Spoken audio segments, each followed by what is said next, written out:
तू एवढी तारीफ केलीस तू कुणालची मगासपासून, तो किती काव्यात्मक बोलतो. काम तर छान म्हणजे उत्तमच चाललंय तुझ्या स्टोरीमध्ये आम्हाला दिसतं. बघ, बासुरी काय बोलली वाजवणं. बघ, माझ्या स्टोरीमध्ये तिला दिसतं. मी त्याला आल्यालाच विचारला हा प्रश्न की कुणाल हे बासुरी वगैरे वाजवणं तुला आधीपासून येतं, तू शिकलायस का काय आहे का म्युझिक डिरेक्टरला हे यावं लागतं. आमचं तेव्हा डिस्कशन मी त्याला तेच म्हटलं की तुझं काम तुझ्या प्रोफाईलवरती दिसू देत आणि ते त्याच्यासाठी तू कर. पण तो ऐकतच नाही. त्याला असं वाटतं की मी उगीच सगळं पोस्ट करत बसते किंवा उगीच हे करते, कशाला एवढं करायचंय. पण माझ्या आई वडिलांनाच कन्व्हिन्स करण्यासाठी लग्न की हा काय काम करतो हे मला सांगण्यासाठी केवढे एफर्ट्स लागले. जोपर्यंत तुमचं काम आणि तुमचं नाव हे जोडलेलं दिसत तोपर्यंत ते होणार नाही. भले तुझं काम खूप छान असेल पण तू दिस तर लोकांना, असं माझं त्याला हे फोर्स असतो. पण तुला कोणतं त्याने केलेलं गाणं सगळ्यात जास्त आवडतं? बरीच गाणी आवडतात मला तशी त्याची, म्हणजे आता तर लग्नाची वगैरे त्याने खूप छान गाणी केली. बरी सुंदर गाणं. पण तू आभाळ जे गाणं आहे ते मला खूप आवडतं त्याचं, म्हणजे त्यातनं एक वेगळी ऊर्जा मिळते. पण लढ रे तू बळीराजा ते वालं गाणं पण त्याचं खूप चांगलं आहे. ओके. ते शेतकऱ्यांवरती त्याने केलं आणि ते खूप छान गाणं आहे. आमचं आवडतं म्हणजे जवळचं, आमच्या खूप जवळचं गाणं आहे ते. म्हणजे आणि ते गाणं का म्हणायचं तेही मी सांगते की जसं मी तुला सांगितलं की मी लग्नासाठी रेडी नव्हते किंवा मला असं ते मी माझ्या एकट्या वेगळ्या झोनमध्ये असल्यामुळे त्याने मला ते गाणं गाऊन कन्व्हिन्स केलं. आणि या गाण्यामागची स्टोरी आता राजश्री मराठीवरती लोकांना कळतेय, कारण सगळे म्हणायचे की काय स्टोरी आहे या गाण्यामागे.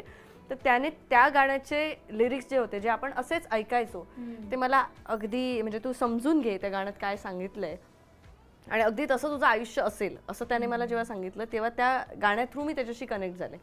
सो ते गाणं खूप जवळचं आहे आमच्या दोघांचं आणि त्या गाण्याने मला बिग बॉसच्या घरात जिवंत ठेवलं.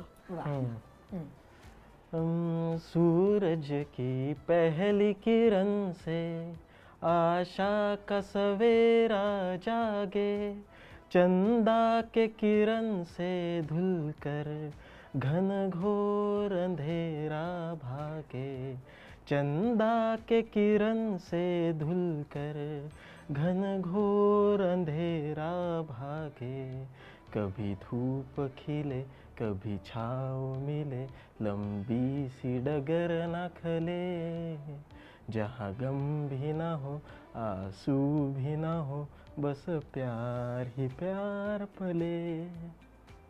वाव, खूप मस्त. थँक्यू.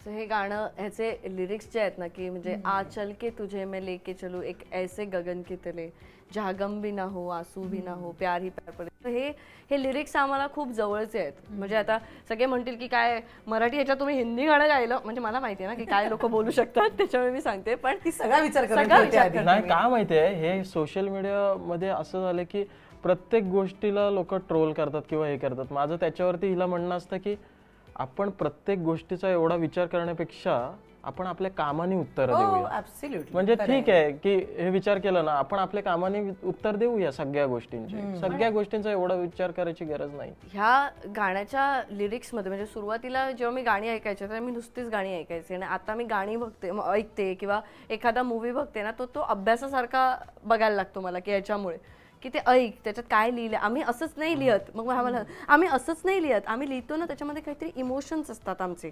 मग मी असं हां आतापर्यंत आम्ही मी असं तिला ऐकायचो. म्युझिक करताना पण बऱ्याच गोष्टी असतात की डिरेक्टर आम्हाला ब्रीफ देतो पण आम्हाला ते व्हिज्युअल करावं लागतं, त्या फिलिंग्स मध्ये उतरावं लागतं. वा, तर तुझा अभ्यासही सुरू झालाय पुन्हा एकदा. भरपूर जास्त. ती गाणी आता जी ऐकते ना त्याचे मिनिंग तिला कळतात आता की मी पण लिहायला लागले, मी पण लिहिलं. हो, लिहिलंस तू. Yes. खूप मस्त. पण आयुष्य बदललं नाहीये ना लग्नानंतर काही? आयुष्य खूप सुंदर झालंय, खूप सुंदर झालंय आणि खूप म्हणजे छान वाटतंय. आणि ज्या मुलींना असं वाटत असेल की नाही लग्न नाही केलं पाहिजे किंवा काही नाही केलं पाहिजे, करिअर फक्त करिअर, असं नाही आहे. आयुष्यात एक वळण येतं जेव्हा तुम्हाला योग्य जोडीदार मिळतो आणि योग्य जोडीदार असेल तर नक्की लग्न करावं. कारण लग्न हा एक खूप सुंदर आपल्या आयुष्यातला एक क्षण असतो, तो जगा सगळ्यांनी. आणि मला तर खूप मस्त मजा वाटते सगळ्या लग्नानंतर आणि एक हक्काचा माणूस आहे कोणीतरी